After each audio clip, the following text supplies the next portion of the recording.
bioquímicos y médicos, o sea que de alguna manera estuve medio muy encerrado con la cuestión. En la historia del espectáculo latinoamericano, pocos escándalos han resonado con la fuerza tectónica y la devastación personal, como el caso de Laureano Brizuela en 1989.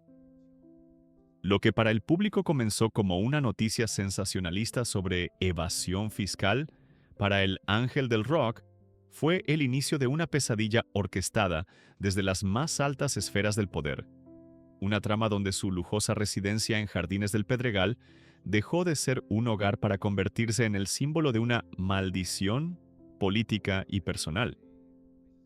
Brizuela no fue simplemente un artista que cometió un error administrativo. Fue la víctima elegida de una maquinaria estatal diseñada para destruir.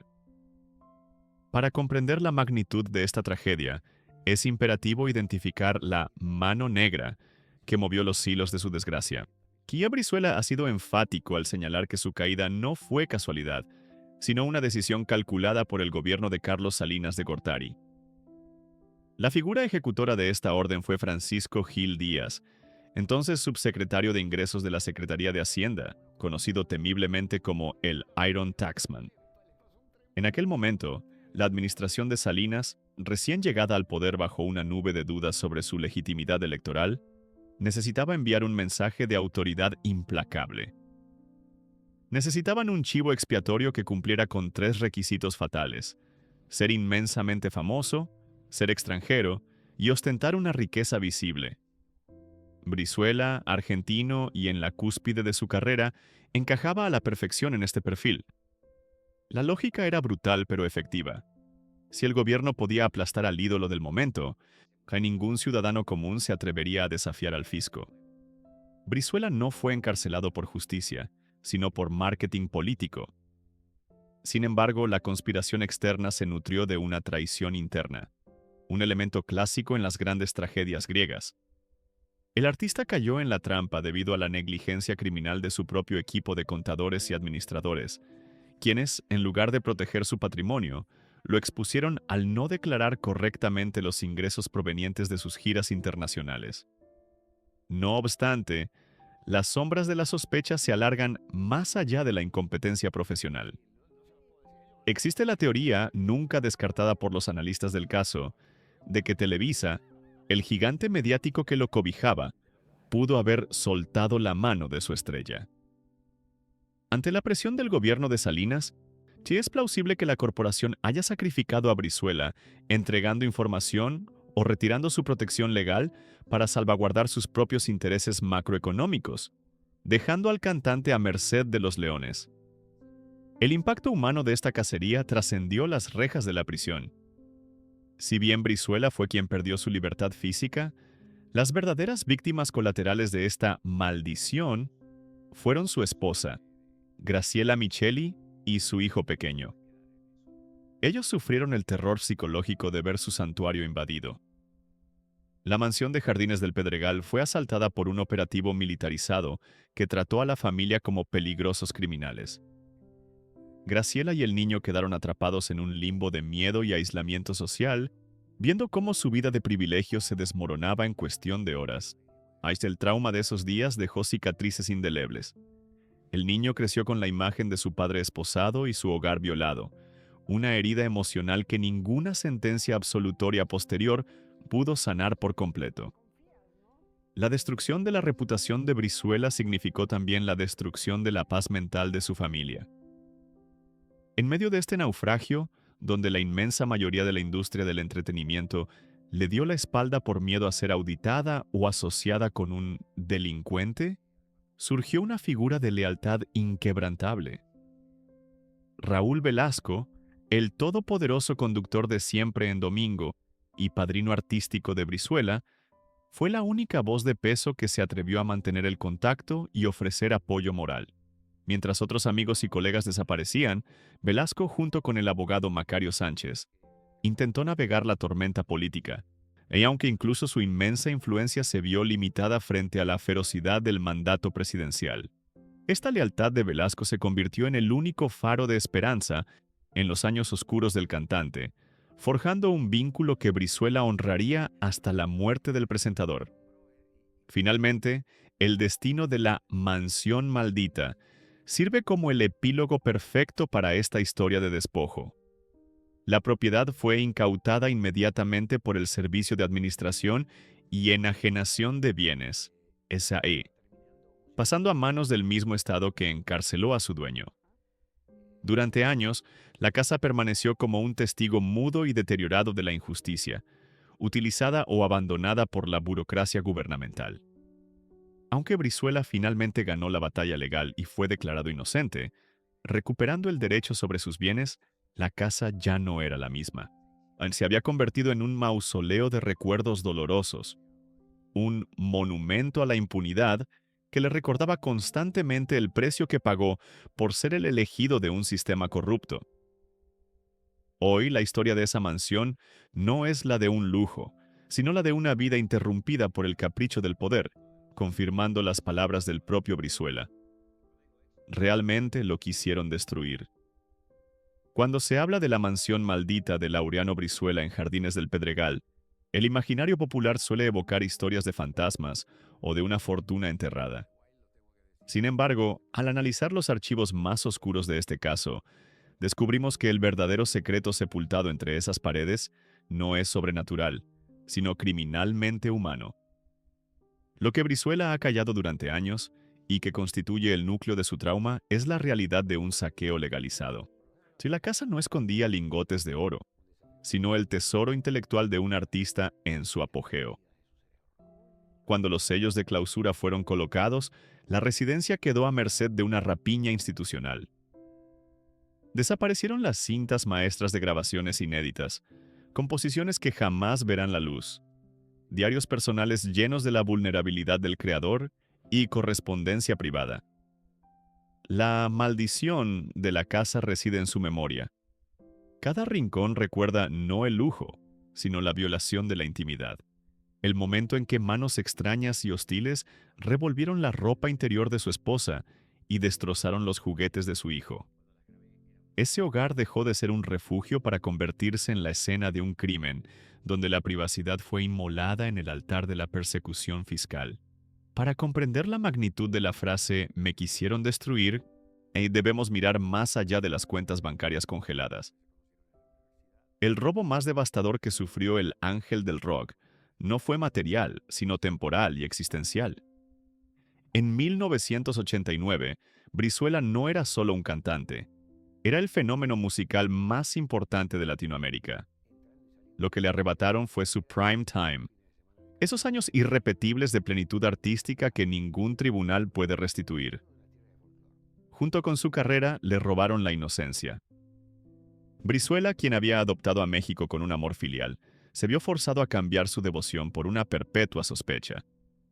La maquinaria estatal no solo confiscó sus bienes, sino que le expropió la confianza en la humanidad, transformando a un artista apasionado en un sobreviviente cauteloso, siempre esperando la próxima traición. La brutalidad de este proceso se manifestó en su forma más cruda durante las primeras noches en el reclusorio norte, un capítulo que Brizuela describe como un descenso al infierno sin escalas. Lejos de las cámaras y el glamour, la realidad carcelaria fue un choque séptico. Los detalles que rara vez llegan a las portadas de las revistas describen una deshumanización sistemática. El ídolo de multitudes fue arrojado a una celda hacinada, compartiendo el aire viciado y el suelo de cemento helado con asesinos y narcotraficantes. Allí no había privilegios, solo la ley de la selva. Fue despojado de su identidad al ser rapado y sometido a revisiones corporales denigrantes, expuesto a las burlas de quienes veían en su caída un espectáculo. Brizuela tuvo que reprimir sus lágrimas y endurecer su espíritu instantáneamente para evitar el abuso físico o sexual, aprendiendo en una sola noche que su fama no era un escudo, sino un blanco en la espalda dentro de aquel ecosistema de violencia. Pero ¿cómo sabemos que esto no fue simplemente un error administrativo? La prueba reina que Brizuela sostiene, y que los analistas políticos confirman, radica en la orquestación mediática del arresto. Existe una evidencia irrefutable de que se trató de una purga política, la presencia premonitoria de las cámaras. En un procedimiento fiscal estándar, el contribuyente recibe notificaciones, auditorías y oportunidades de regularización. A Brizuela se le aplicó un debido proceso inverso. Fue emboscado en el aeropuerto como un terrorista internacional. Y lo más sospechoso es que los equipos de televisión de Televisa y la prensa ya estaban posicionados, esperando el momento exacto en que las esposas se cerraran sobre sus muñecas. Aquello no fue un acto de justicia, fue una puesta en escena, un circo romano diseñado para enviar un mensaje de terror a la élite mexicana. Si las cámaras estaban allí antes que los abogados, es porque el guión ya estaba escrito desde las oficinas de gobierno. En última instancia, el título de esta tragedia, Ho Muon Hui Diet Toi, ellos quisieron destruirme, no es una hipérbole. Es la descripción literal de una tentativa de muerte civil. El objetivo de la administración de Salinas de Gortari no era meramente recaudar impuestos. Era aniquilar la persona moral de Laureano Brizuela. Buscaban etiquetarlo de por vida como un delincuente, asegurándose de que, incluso si recuperaba su libertad, su nombre fuera impronunciable en la industria y su presencia tóxica para cualquier empresario. Intentaron quebrar su voluntad para forzar una confesión falsa que validara el abuso de poder. Sin embargo, al negarse a aceptar una culpa que no le correspondía y al resistir la tortura psicológica de ver su imperio desmoronarse, Brizuela logró lo imposible. Salvó su dignidad. Pudieron quedarse con su mansión, pudieron robarle sus mejores años y humillarlo en una celda, pero fallaron en su objetivo final. No pudieron destruir al hombre detrás del artista, y es esa resistencia la que hoy le permite romper el silencio y señalar, con el dedo en alto, a los verdaderos culpables de su pesadilla. Para entender la verdadera dimensión de la tragedia de Laureano Brizuela, no basta con examinar los documentos legales o los titulares de prensa. Es necesario trazar la cartografía de su dolor. La famosa mansión maldita en Jardines del Pedregal no es solo una estructura arquitectónica abandonada, es el epicentro geográfico de un trauma que trasciende lo material. Al adentrarnos en la psique del artista, descubrimos que los fantasmas que habitan la residencia no son espectros de ultratumba, sino recuerdos de una violación institucional. El lugar del crimen emocional se localiza específicamente en la recámara principal y, aún más dolorosamente, en la habitación de su hijo pequeño. Para Brizuela, el horror no radica en la pérdida de los ladrillos o el terreno, sino en la imagen indeleble de agentes extraños, policías, auditores, burócratas, invadiendo el santuario más íntimo de su familia. Y la casa se transformó en un escenario de profanación, donde la inocencia de un niño, representada por sus juguetes y su cama, fue clausurada y contaminada por la brutalidad de un sistema que no distinguió entre perseguir un delito y destrozar un hogar. Sin embargo, el primer acto de esta obra macabra no se desarrolló en la privacidad de la mansión, sino en el espacio más público y vulnerable posible, el Aeropuerto Internacional de la Ciudad de México. La elección de este escenario por parte de las autoridades no fue fortuita, fue una coreografía de terror diseñada desde las altas esferas. Al detenerlo en la terminal de llegadas internacionales, exhausto tras un vuelo y acompañado de su familia, el gobierno eliminó cualquier posibilidad de defensa digna.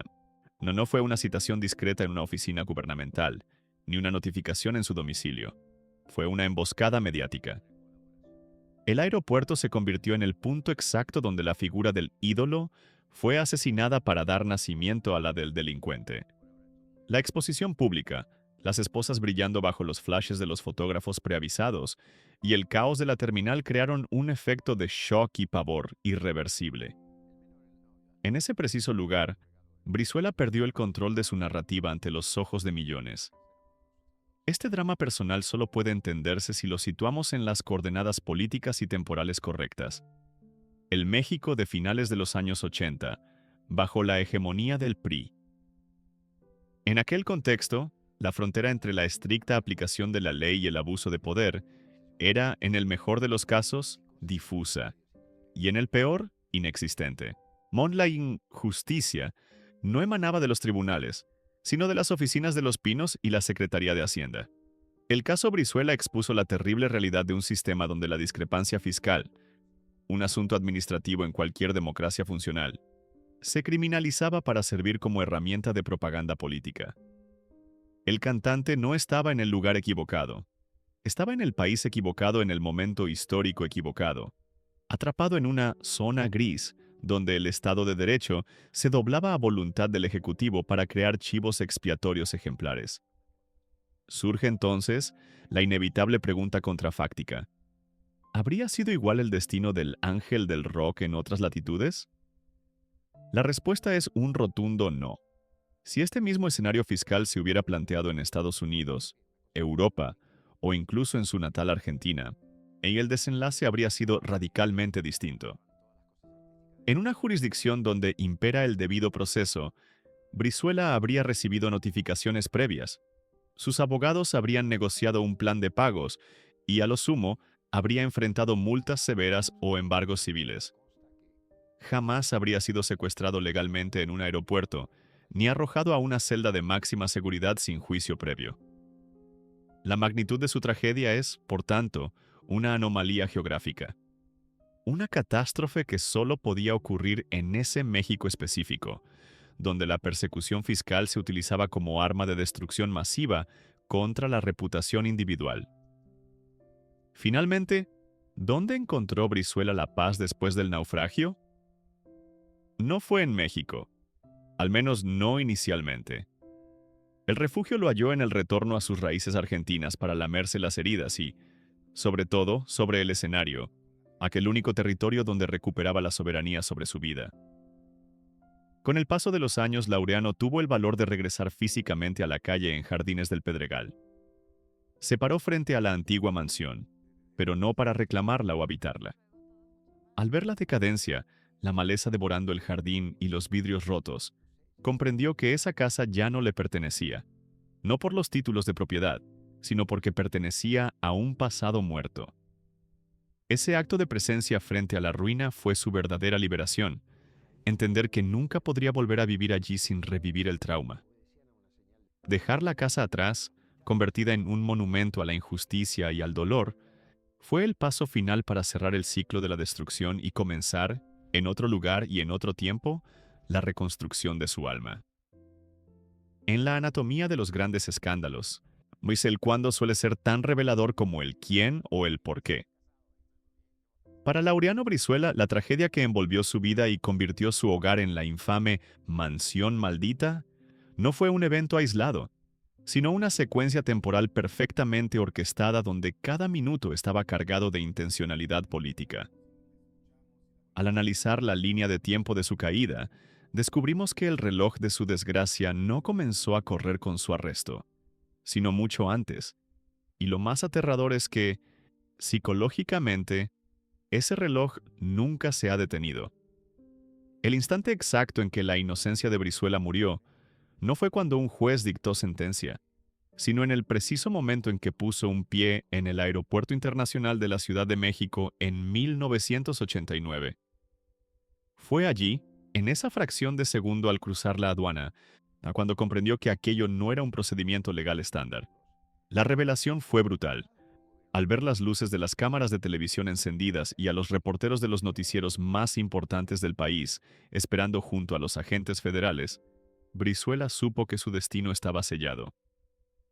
En un estado de derecho, el tiempo procesal comienza con una notificación escrita en la privacidad de un despacho. En una persecución política, comienza con un flashazo en la cara. La sincronización perfecta entre la fuerza pública y los medios de comunicación le confirmó en ese instante de pánico que no era un contribuyente con errores administrativos, sino la presa de una cacería mediática diseñada para estallar en el horario estelar de la televisión nacional. Sin embargo, si rebobinamos la cinta de esta historia, el verdadero origen de la maldición se remonta a un tiempo anterior, un momento aparentemente feliz que sembró la semilla de la destrucción. La condena de Brizuela no se firmó en un juzgado, sino el día en que estampó su firma en las escrituras de la casa en Jardines del Pedregal. En el contexto de un México golpeado por crisis económicas recurrentes, el ascenso meteórico de un artista extranjero que adquiría una propiedad de tal magnitud y ostentación fue el detonante silencioso. La maldición nació de la visibilidad. Mientras Brizuela celebraba su éxito, en las oficinas gubernamentales ya se redactaban informes sobre su patrimonio. El tiempo que transcurrió entre la compra de la mansión y el arresto fue simplemente un periodo de incubación, que donde la envidia y la necesidad del gobierno de Salinas de Gortari de encontrar un chivo expiatorio convergieron hasta encontrar el momento político oportuno para atacar. El punto de quiebre emocional, el momento en que el ángel del rock tocó verdaderamente fondo, llegó aproximadamente un mes después de su ingreso al reclusorio norte. Durante las primeras semanas, la mente humana tiende a protegerse con la negación, aferrándose a la esperanza de que todo es un malentendido burocrático que se resolverá con una fianza y buenos abogados. Pero al cumplirse el primer mes, esa ilusión se desmoronó. Fue entonces cuando sus defensores le confirmaron la intransigencia absoluta de la Secretaría de Hacienda. No querían su dinero, querían su cabeza. Al entender que el sistema judicial estaba sordo a las pruebas y que su encierro era una decisión de Estado inamovible, Brizuela sintió el peso aplastante de la realidad. Ese fue el instante de mayor oscuridad, donde la tentación de rendirse y aceptar una culpabilidad falsa para acabar con el tormento se volvió casi irresistible. Hoy, décadas después, surge la pregunta: ¿por qué hablar ahora? ¿Qué tiene este tiempo presente que permite romper el silencio? La respuesta reside en la transformación del escenario político y la necesidad de una reivindicación histórica. Los hombres que ordenaron su destrucción, figuras intocables del viejo régimen priista, han perdido su aura de impunidad o han desaparecido del mapa de poder. Brizuela elige este momento porque entiende que el tiempo de la justicia legal ya pasó. Pero el tiempo de la justicia histórica está abierto. A su edad, la motivación ya no es la venganza, sino el legado. Necesita limpiar su nombre de manera definitiva para que sus hijos y la historia de la música lo recuerden como una víctima de la tiranía, no como un criminal fiscal. Es un acto final de dignidad para reescribir el obituario de su carrera antes de que sea tarde. No obstante, hay una cronología que escapa a su control, la del trauma. A pesar de la libertad, de la absolución legal y del paso de los años, las heridas psicológicas se niegan a cicatrizar del todo. Brizuela ha confesado que la pesadilla no tiene fecha de caducidad. En la soledad de la noche, los demonios de 1989 regresan. El sonido de una sirena, la visión de un uniforme o el simple trámite de cruzar una frontera pueden reactivar el terror de aquel día en el aeropuerto. El cuándo del fin de su sufrimiento es una incógnita, porque para la víctima de un trauma de esta magnitud, el pasado nunca es realmente pasado. Es una sombra perpetua que camina a su lado, recordándole que, aunque recuperó su libertad, hubo una parte de su alma que se quedó para siempre prisionera en aquella época oscura. En la crónica de los grandes escándalos del espectáculo, la pregunta más inquietante no suele ser el cómo o el dónde, sino el por qué. El caso de Laureano Brizuela y su trágica Mansión Maldita no es la excepción. Al escarbar bajo la superficie de los titulares sensacionalistas de 1989 sobre evasión fiscal, emerge una verdad mucho más siniestra. Brizuela no fue simplemente un contribuyente moroso, fue un sacrificio necesario en el altar de la política mexicana. Para entender la magnitud de su destrucción, debemos diseccionar las motivaciones ocultas de un sistema que transformó a un ídolo popular en un enemigo público. ¿Por qué él? ¿Por qué el ángel del rock? La respuesta reside en su perfil de extranjero perfecto. Brizuela, argentino de nacimiento, había alcanzado una cima de popularidad y riqueza que resultaba deslumbrante, pero carecía de algo fundamental para sobrevivir en la jungla política de aquel entonces: raíces en la oligarquía nacional. Era un blanco ideal para el gobierno de Carlos Salinas de Gortari, inmensamente famoso, lo suficientemente rico como para despertar envidias, pero políticamente huérfano. Que atacar a un empresario mexicano prominente o a un político corrupto habría desencadenado guerras internas y represalias peligrosas para el nuevo presidente. En cambio, destruir a Brizuela era una jugada maestra de bajo riesgo y alto impacto. Al ser extranjero, su caída satisfacía cierta retórica nacionalista. Al ser artista, su desgracia garantizaba portadas en todos los diarios sin desestabilizar la economía real. La brutalidad con la que se ejecutó el operativo, ese circo mediático en el aeropuerto, no fue un exceso de celo policial, sino una estrategia de terrorismo fiscal, calculada al milímetro.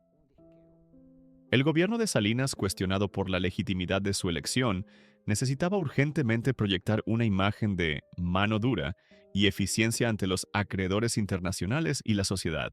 Necesitaban un chivo expiatorio que enviara un mensaje paralizante a la clase media y alta. Si el ángel del rock, con todo su dinero y fama, puede ser esposado y humillado, nadie está a salvo. Brizuela fue utilizado como una herramienta pedagógica del miedo.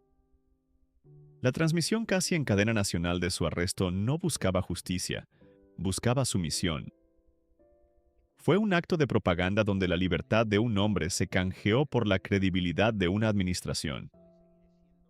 En este contexto, la leyenda de la mansión maldita, en Jardines del Pedregal, adquiere su verdadero significado. La maldición de esa casa no tiene nada que ver con fantasmas, energías negativas o feng shui. La verdadera maldición fue la codicia del poder. Esa residencia se convirtió en un objeto de deseo para funcionarios corruptos que veían en ella un botín de guerra. En Brizuela la llama maldita porque fue testigo de cómo el Estado, convertido en delincuente, la saqueó. Fue maldita porque su lujo atrajo la mirada depredadora de quienes decidieron que ese nivel de opulencia en manos de un artista extranjero era una afrenta que debía ser castigada y expropiada. La casa no estaba embrujada, estaba marcada por la rapiña institucional. Finalmente, el silencio que Brizuela mantuvo durante décadas sobre los detalles más escabrosos de su encierro no fue producto del olvido, sino del instinto de supervivencia. Durante los años 90, con el PRI aún ejerciendo un control hegemónico, hablar era un suicidio. Denunciar con nombres y apellidos a los artífices de su desgracia, como Francisco Gil Díaz, habría significado invitar a una segunda ola de represalias, tal vez física y definitiva. O si el miedo institucional paralizó su voz. Solo ahora, cuando el mapa político de México se ha reconfigurado y aquellos hombres fuertes han perdido su blindaje de impunidad, el cantante ha encontrado la seguridad necesaria para hablar. Su silencio fue su último refugio. Romperlo hoy es su victoria final, demostrando que aunque lograron encarcelar su cuerpo y confiscar su mansión, nunca pudieron silenciar su verdad para siempre. En la historia moderna del espectáculo latinoamericano, el caso de Laureano Brizuela se erige como un monumento sombrío a la intersección entre la fama y la brutalidad política. Bajo el título sensacionalista de La mansión maldita, se esconde una narrativa mucho más compleja que la de una simple casa embrujada en Jardines del Pedregal. Se trata de la crónica de una conspiración de Estado diseñada meticulosamente para aniquilar a un ídolo. Cuando Brizuela sentencia «me quisieron destruir», no habla en metáforas. Habla de una operación quirúrgica ejecutada por la administración del presidente Carlos Salinas de Gortari, donde el ángel del rock fue seleccionado no por sus crímenes, sino por su perfil de víctima perfecta. Un extranjero inmensamente rico, popular y sin padrinos políticos, ideal para ser el chivo expiatorio de un gobierno desesperado por legitimar su autoridad a través del terror fiscal.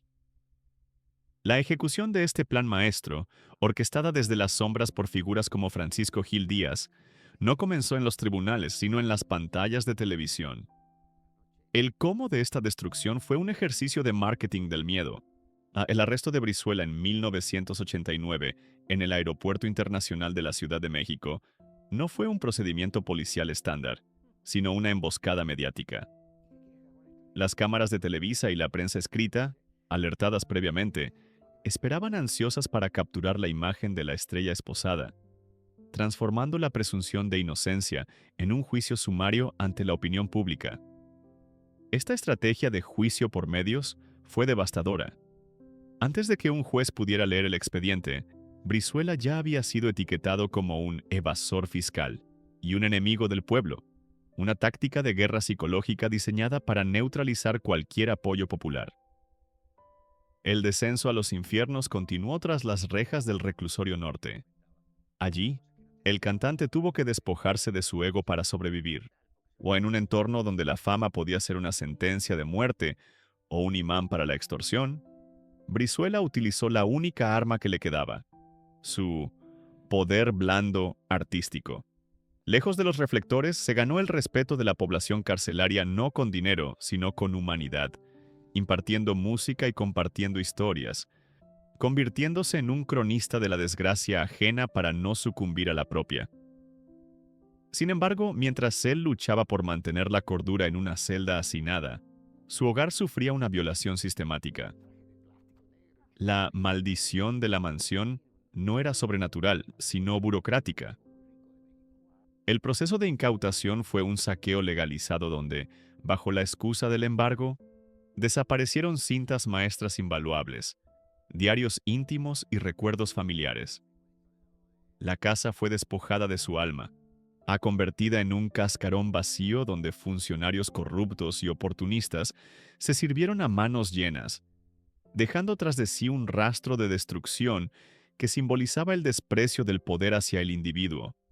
Lo que realmente le robaron a Brizuela no fue solo su patrimonio, sino su tiempo y su inocencia.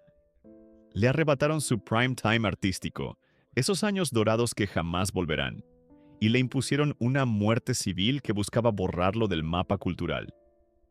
Sin embargo, el sistema subestimó la resiliencia de su víctima.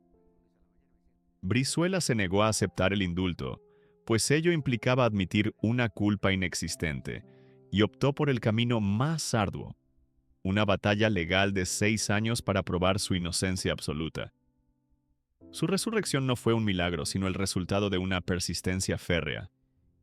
Al salir de prisión, Che reconstruyó su carrera desde los escombros, cambiando la imagen del ídolo juvenil por la del hombre maduro y sobreviviente, utilizando su tragedia como una plataforma para denunciar los excesos del poder. Hoy, décadas después, Brizuela rompe el silencio no por venganza, sino por legado. Lo hace en un momento donde los arquitectos de su desgracia han perdido su blindaje, permitiéndole reescribir la historia oficial.